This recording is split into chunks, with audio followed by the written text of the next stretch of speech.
Hello friends, welcome to ixamBee. I'm Arunima, ex-manager SIDBI, and today again we are going to discuss one more article from the Hindu newspaper, and the title is Relentless War.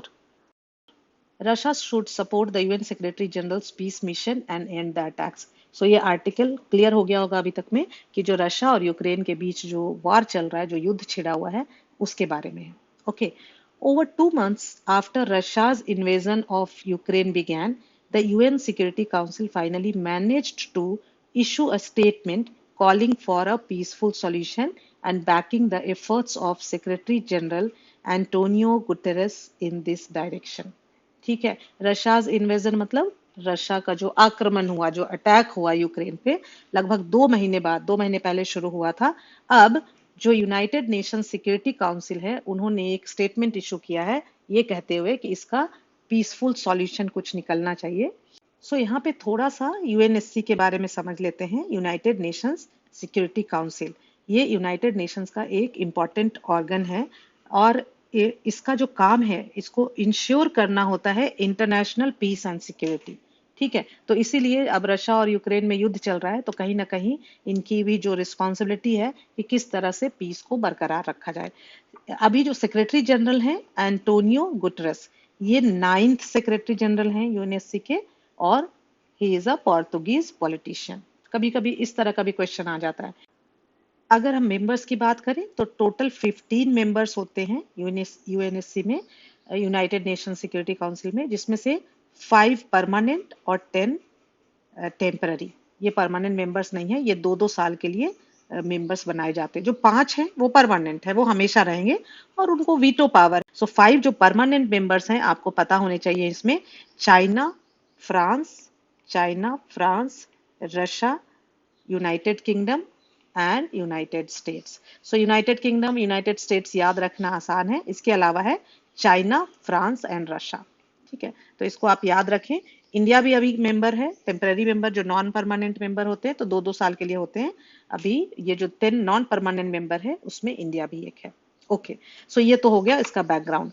While the carefully drafted statement avoided any reference to war, invasion, or conflict, the fact that the 15 members of the Council, including Russia, which has veto power, unanimously agreed to the call for peace shows that all sides are feeling the heat of the conflict. अब यहाँ पे कहता है कि जो statement UNSC ने जारी किया है, carefully they have avoided writing any such word like war, invasion or conflict, but 15, all the 15 members of the council, जो मैंने अभी बात की, इंक्लूडिंग रशिया भी एक मेंबर है और इम्पोर्टेंट मेंबर है क्योंकि वो परमानेंट मेंबर है और उसको वीटो पावर भी है. आप यहाँ पे देखो, यूनानिमसली अग्रीड. यूनानिमसली मतलब सर्वसहमति से, एक मत. All agreed. यूनानिमस मतलब all are having the same opinion. अब यहाँ पे एक वर्ड होता है अनोनिमस, सो इससे आप कंफ्यूज ना करें. ये जो इस आर्टिकल में है यूनानिमस, ठीक है, यूनानिमस, ANI, अनोनिमस. ठीक है. तो यूनानिमस मतलब क्या हुआ? सारे लोग एक बात के लिए अग्री हो रहे हैं. यूनानिमसली बोलेंगे कि ये यूनानिमस डिसीजन था. कुछ गड़बड़ हो गया तो हम अगर मान लो किसी पे तोहमत लगाने लगते कि अरे तुमने ऐसा बोला था, तो हम बोल सकते हैं कि भाई ये तो सबने मिलकर डिसीजन लिया था, it was an unanimous decision. लेकिन जो अनोनिमस होता है इसका मतलब होता है अननोन. जैसे आप कई बार कोट पढ़ते हो ना, तो किसी ने कोई कोट लिखा तो फिर नीचे लिखा रहेगा कि आइंस्टाइन या जिसने भी लिखा है ना, प्लूटो ने ये लिखा है, एरिस्टोटल ने लिखा है. वो कई बार लिखा होगा अनोनिमस, मतलब पता नहीं है कि वो कोट किसने दिया. कई बार अनोनिमस लेटर कोई भेज देता है. लेटर तो भेजेगा, किसने भेजा पता नहीं है ना. बोलेंगे कि ऑर्गेनाइजेशन में किसी ने किसी की कंप्लेन की है एक लेटर के थ्रू, लेकिन लेटर जो है किसने लिखा भाई ये लेटर, जिसने ये कंप्लेन की है, तो अनोनिमस लेटर है, मतलब पता नहीं है किसने लिखा है. चलो थोड़ा सा मैं डाइवर्ट हो गई, लेकिन ये जरूरी है. यूनानिमस और अनोनिमस 2 डिफरेंट वर्ड हैं और दोनों बड़े अच्छे वर्ड्स हैं, आपको पता होना चाहिए. तो कहता है कि रशिया भी और सारे के सारे 15 मेंबर जो हैं इसके लिए अग्री कर रहे हैं पीस के लिए. इसका मतलब है कि इसकी वजह से जो नुकसान हो रहा है ये कॉन्फ्लिक्ट की वजह से, ये सबको ही हो रहा है और सब लोग इससे परेशान हैं कहीं ना कहीं. Going by the votes in the UN General Assembly, international public opinion is heavily against the war, and the UNSC is expected to do more to bring the violence to an end. कहते हैं कि जो international public opinion है वो सब ये वार के against हैं. They don't, nobody wants war. So UNSC जो यूनाइटेड नेशन सिक्योरिटी काउंसिल है, जिसका कि काम ही है इंश्योर करना कि सब जगह पीस रहे, कहीं कोई ऐसा कॉन्फ्लिक्ट ना हो, उनको और ज्यादा एफर्ट लगाना चाहिए. The statement was issued a week after mister Guterres held talks with presidents Vladimir Putin and Volodymyr Zelensky. So ये कौन कौन से प्रेसिडेंट हो गए? ये हो गए रशिया के प्रेसिडेंट पुतिन एंड वोलोदिमीर. देखो नाम भी लगभग लगभग, ये बस व्लादिमीर है, ये वोलोदिमीर है, वोलोदिमीर जेलेंस्की. ये हो गए यूक्रेन के प्रेसिडेंट. तो ये आपके एग्जामिनेशन पॉइंट ऑफ व्यू से इंपॉर्टेंट है. इस तरह से जब हम एक कहानी की तरह पढ़ते हैं तो याद रह जाते हैं नाम. व्लादिमीर पुतिन हो गए रशिया के और वोलोदिमीर जेलेंस्की हो गए यूक्रेन के. In Moscow and Kyiv. अब मॉस्को हो गया रशिया का कैपिटल और कीव हो गया यूक्रेन का capital.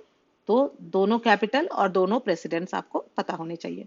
But his mission would be, तो कहता है कि ये जो स्टेटमेंट जारी हुआ जब ये मिस्टर गुटरेस ने बात की इन दोनों प्रेसिडेंट से उसके एक हफ्ते बाद. But his mission would be successful only if the parties concerned showed seriousness in ending the war.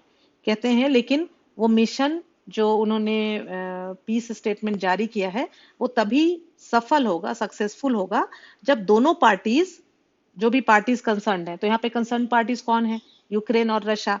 वो सीरियसनेस दिखाएंगे towards ending the war. Right. As of now neither exists beyond statements. क्योंकि दोनों में से कोई भी अभी स्टेटमेंट के बियॉन्ड, उनके किसी भी काम को देखते हुए एक्शन में ये चीज नहीं दिख रही है. For example, Russia stepped up attacks in Ukraine after the UNSC statement was issued. On Sunday, 60 people were killed in Luhansk. On Monday, Mr. Putin, in his Victory Day address marking the Soviet triumph over German Nazis, claimed that the Russian troops were defending the motherland, indicating that the war will grind on. अब कहते हैं कि मान तो रहे हैं, Russia बोल भी रहा है कि हाँ पीस होना चाहिए, लेकिन उनके एक्शन में ये चीज नहीं दिख रहा है. क्योंकि रशिया ने अपने, उसके बाद जिस दिन ये जारी हुआ उसके बाद लगभग 60 लोग मारे गए नेक्स्ट डे ही. एंड देन पुतिन ने अपने विक्ट्री डे एड्रेस में, विक्ट्री डे क्यों मनाया जा रहा था? Marking the Soviet triumph over German Nazis. तो उसमें, उसके लिए उस विक्ट्री डे एड्रेस में उन्होंने क्लेम किया कि Russian troops were defending the Motherland. कि ये जो वार है एक्चुअली रशियन ट्रूप्स क्या कर रहे हैं? अपनी जन्मभूमि को, मदरलैंड को बचा रहे हैं. सो ऐसा तो दिख नहीं रहा है कि वो, उन्हें लग रहा है कि ये गलत हो रहा है और हमें इस वार को रोकना चाहिए.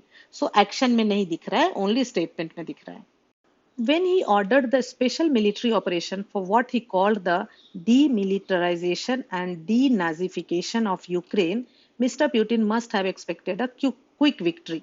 कहते हैं कि जब पुतिन ने स्पेशल मिलिट्री ऑपरेशन का ऑर्डर दिया, ये कहते हुए कि यूक्रेन का में डीमिलिटराइजेशन एंड डीनाजिफिकेशन कहते हुए जब उन्होंने इस ऑपरेशन का ऑर्डर दिया, तब जरूर उन्होंने ऐसी उम्मीद की होगी कि एक फटाफट से वो लोग जीत जाएंगे. राइट.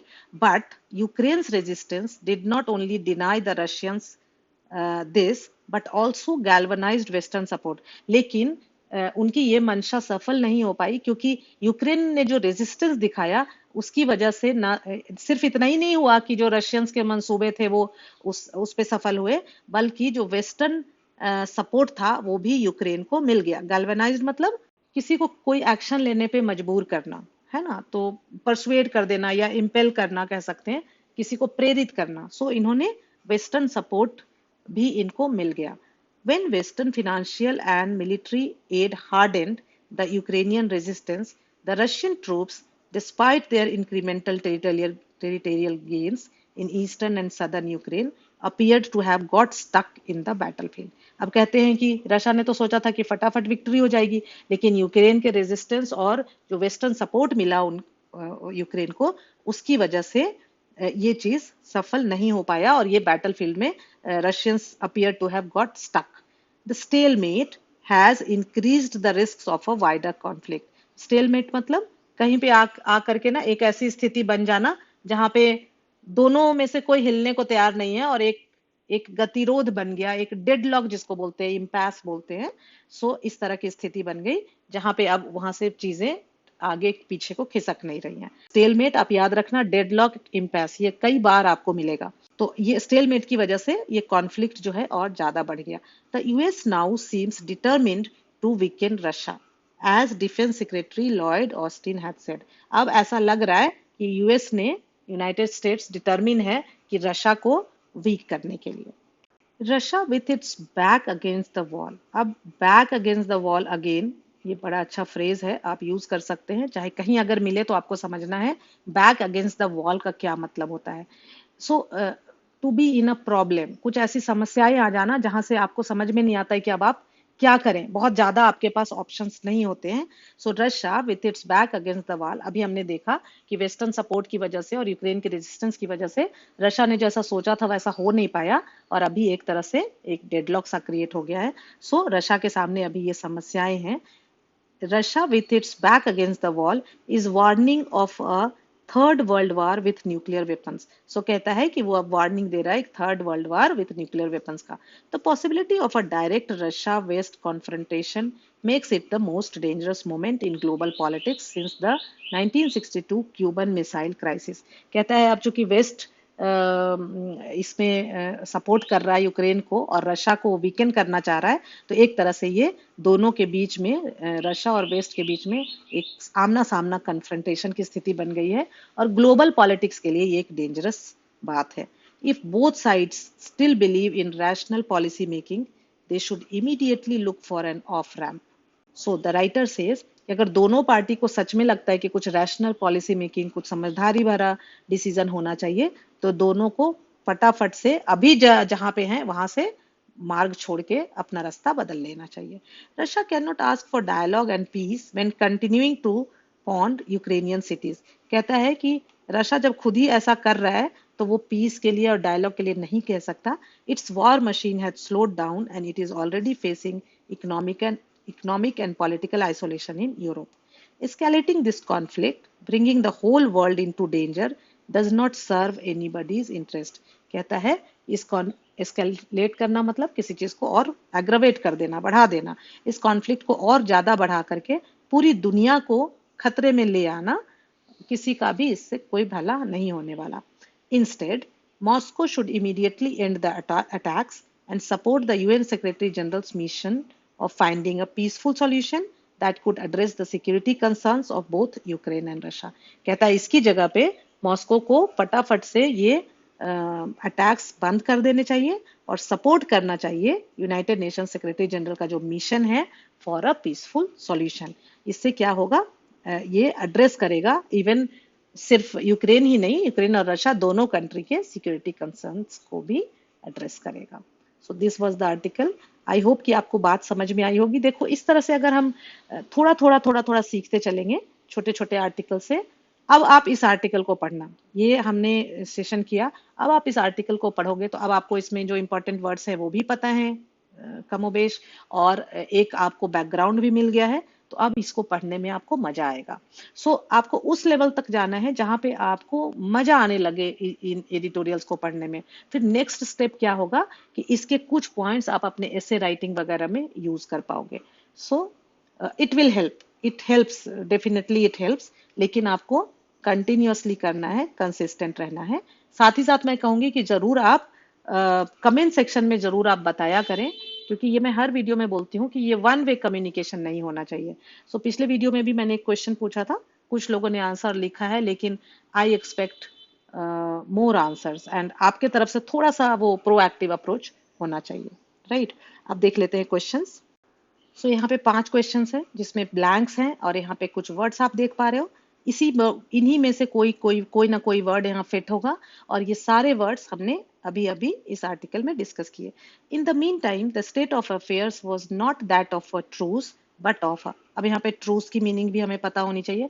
ट्रूस मतलब कोई कॉन्फ्लिक्ट चल रहा है तो एग्रीमेंट हो जाना, मतलब अगर दो विरोधी हैं उन दोनों के बीच में एक एग्रीमेंट हो जाता है कि नहीं चलो हम एक उस पे आ जाते हैं, एक पेज पे, तो ट्रूस होता है। तो यहाँ पे state of affairs was not that of a truce but of a stalemate. हमने अभी अभी देखा स्टेलमेट मतलब डेडलॉक, ये हो जाएगा आपका stalemate number 1। Then dash opportunities benefit both officers and the community. So यहाँ पे कहते हैं तो कौन सी opportunities? Unanimously नहीं, galvanize, invasion, confrontation, back is against the wall, off ramp opportunities मतलब जो सामने दिख रही है, जो सीधी सादी है, उसके अलावा, उससे अलग, तो यहाँ पे ऑफ रैंप यहाँ पे आ जाएगा। सो इस आर्टिकल में भी था ऑफ रैंप, वहां पे क्या था, जो मार्ग सामने दिख रहा है जिस पे चल रहे हैं उससे रास्ता बदल लेना, right. We feel certain that the campaign is helping to dash people into action. So ये कैंपेन क्या कर रहा है, लोगों को हेल्प कर रहा है, helping to dash people into action, लोगों को एक्शन में लाने के लिए क्या कर रहा है, प्रेरित कर रहा है, उनको परसुएड कर रहा है, या एक तरह से उनको मोटिवेट कर रहा है। सो क्या वर्ड हमने देखा था, गैल्वनाइज। सो 3 हो गया गैल्वनाइज, यहाँ पे हो जाएगा galvanise, right. Fourth, he wants to help his sister financially but his dash because he got fired from his job। वो अपनी सिस्टर को मदद तो करना चाहता है लेकिन उसका back is against the wall, मतलब जो स्थितियां हैं, परिस्थितियां हैं सामने, वो उसके फेवरेबल नहीं है उसके लिए, इस क्योंकि वो अभी अपने जॉब से he has got fired, तो अब सिस्टर को फिनेंशियली हेल्प नहीं कर सकता। सो फोर्थ में हो जाएगा, ये हो जाएगा fourth. Last, they dash passed a resolution encouraging the government to sign the protocol. अब इसका आंसर मैं नहीं बताऊंगी, आपको बताना है कि फिफ्थ में यहाँ से कौन सा वर्ड होगा, और साथ ही साथ जब मैंने वो वर्ड डिस्कस किया था तो एक और वर्ड डिस्कस किया था, I want you to write that word also. So दोनों का अगर आप चाहें तो कोई एक एक सेंटेंस बना के, जैसे भी, लेकिन वो दोनों वर्ड आपके कमेंट में आना चाहिए। Quickly let me tell you about our ultimate B banker course. So ये एक ऐसा कोर्स है, अम्ब्रेला कोर्स है, जिसके तहत लगभग सभी बैंकिंग एग्जाम्स की तैयारी कराई जाती है। इसकी खास बात यह है कि if you enrol for this course, either 100% selection, या तो आपका सिलेक्शन होगा या फिर आपको पूरी की पूरी फीस रिफंड कर दी जाएगी। सो यहाँ पे फोकस कहाँ है, 100% सिलेक्शन पे, हमारा भी और आपका भी। लेकिन इन केस अगर आपको डाउट है कि नहीं हुआ तो मेरा मनी वेस्ट हो जाएगा, तो उस संशय को हटाने के लिए ये आपको एक और फीचर है इसमें कि इन केस आपका सिलेक्शन नहीं होता है तो पूरी की पूरी फीस आपको रिफंड कर दी जाएगी। सो अगर और कोई फर्दर जानकारी आपको इस विषय में चाहिए तो you can call at this number 9205524028, या आप hello@ixamBee.com पे भी लिख सकते हैं। अगर आपने अभी तक चैनल को सब्सक्राइब नहीं किया है, अब जरूर कर लें, क्योंकि ये जो हम हिंदू के आर्टिकल्स डिस्कस कर रहे हैं, it is going to help you in many ways. Also iXamBee channel पे काफी सारे यूजफुल वीडियोस अपलोड होते रहते हैं जो कि आपको हेल्प करते हैं अपनी तैयारी में। Thank you friends, thanks for watching.